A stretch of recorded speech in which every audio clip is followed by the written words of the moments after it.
Before, 2 days before, pinag-uusapan na. 2 days before, handa na yung mga evacuation center. Wala po nangyayari. Hanggang kahapon po, ano pinag-uusapan? Garma pa rin. Si Garma, si Bato, sa kabila naman, si Kibuloy. Wala pong katapusan na pagdidikdik ninyo sa mga Duterte. Puro Duterte, puro Duterte. Wala pong problema kung may bagyo, nakakatugon kayo eh. Pero kung nakita namin nakasabit yung tao at niligtas yung bangka po nila, Disagwan. Niligtas nila yung kamag-anak nila nakasabit sa puno ng nyug. Wala pong problema kung wala kami nakikitang yung taong nasa bubong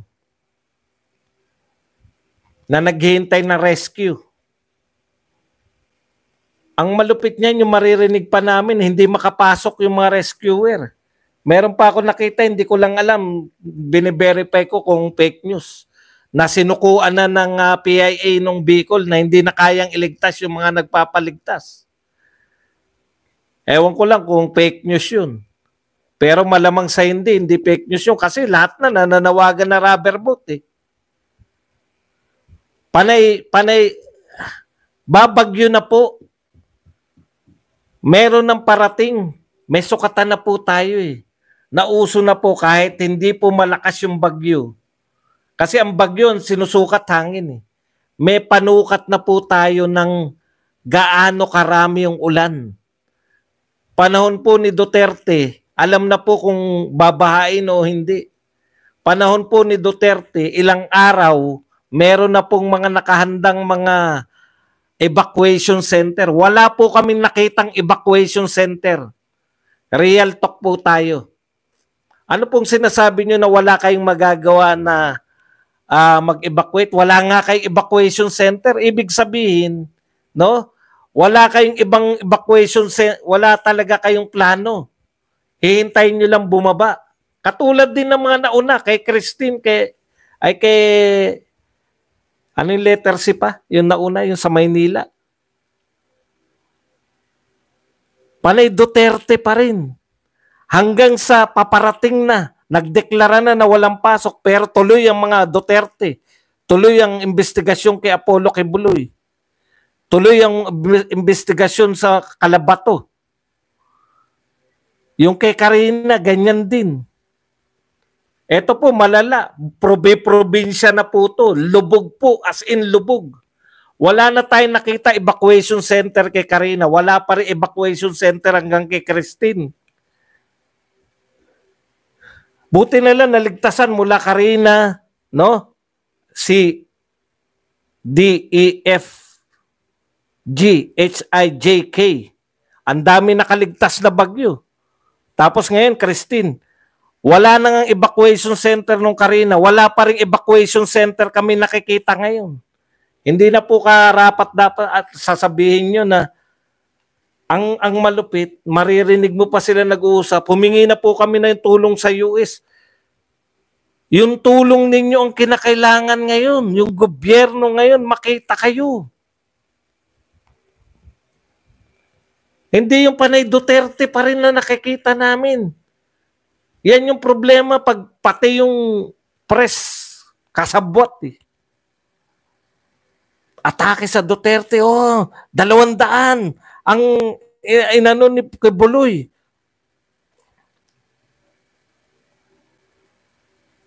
$200 daw yung ano ni, yan ang gusto nyo pag-usapan natin. Sabihin niya sa nakasabit sa puno.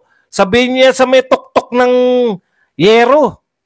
Nasa tuktok ng bubong ngayon. Hindi mailigtas dahil puno na yung rubber boat.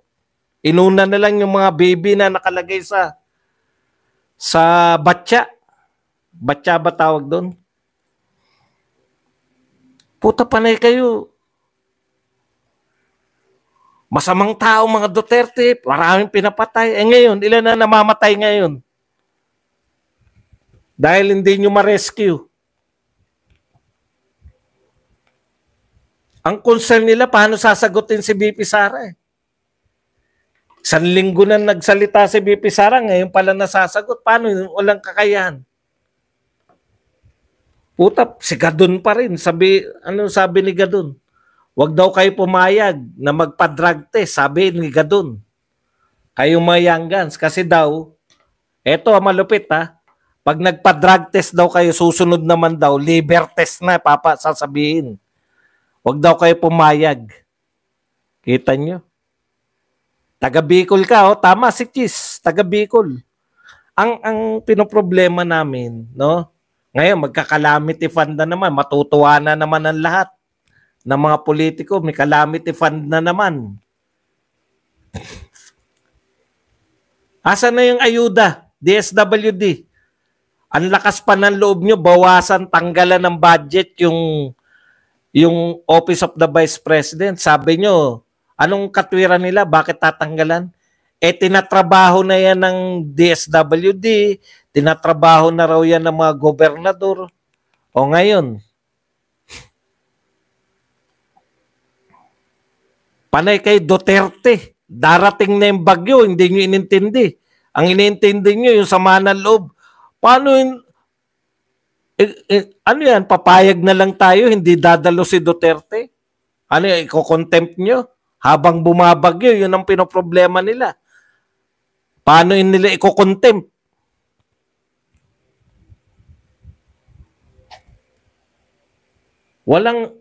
Anong gagawin natin? Yun ang maririnig mo. Samantalang kay Tatay Digong, 2 days, 3 days, lahat ng general naka-deploy na. Pulis at sundalo naka-deploy na. Mga rescue team naka-deploy na. Meron na tayong nakikita, pinakikita ng media. Pinakikita ng media. Kumikita ang media. Ay, pinakikita na ng media yung mga evacuation center ngayon. May pinakikita ba ang media? Kumikita ba ang media? Ay pinakikita nyo ba yung evacuation? Wala kayong may pakita. Dahil kayo ay kumikitang media, ay wala nakikita sa media na evacuation center. Meron po ba kayong nakita na evacuation center? Sa haba po, sa laki po ng bagyo? Balik na naman tayo sa paghingi ng tulong ng mga dilawan.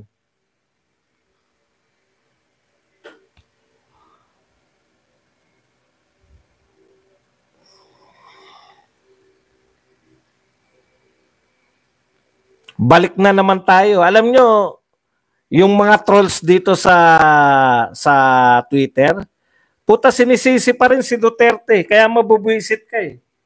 Antindi talaga nitong mga trolls na walang mga pangalan, tsaka tong media. Wala kayo ikukundi na media? Walang hashtag nasa ng Pangulo? Nung panahon ni Duterte, pag may nanghingi ng donasyon, epal lang. Dahil bumabaha yung mga relief goods. Bumabaha relief goods. Walang kasing laki ng ayuda na budget sa ayuda pero bumabaha ang relief goods. Bumabaha ang relief goods. Kahit tuyuan lupa. Ngayon, putya, nasa bubong ang mga tao. Wala kaming makita.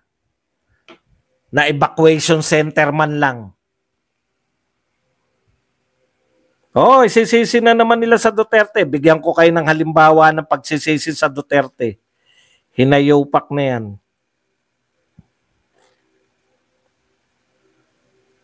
Nakakapanggalaiti. Wala nang ginawa kundi Duterte. Napeste na tayo lahat. No, sabi wala tayong, we are at the mercy of the weather. Sabi ng Pangulo, we are at the mercy of the weather.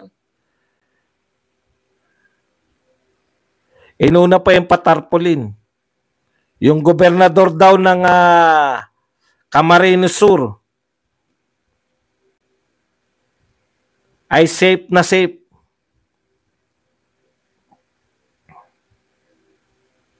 Sa Siargao.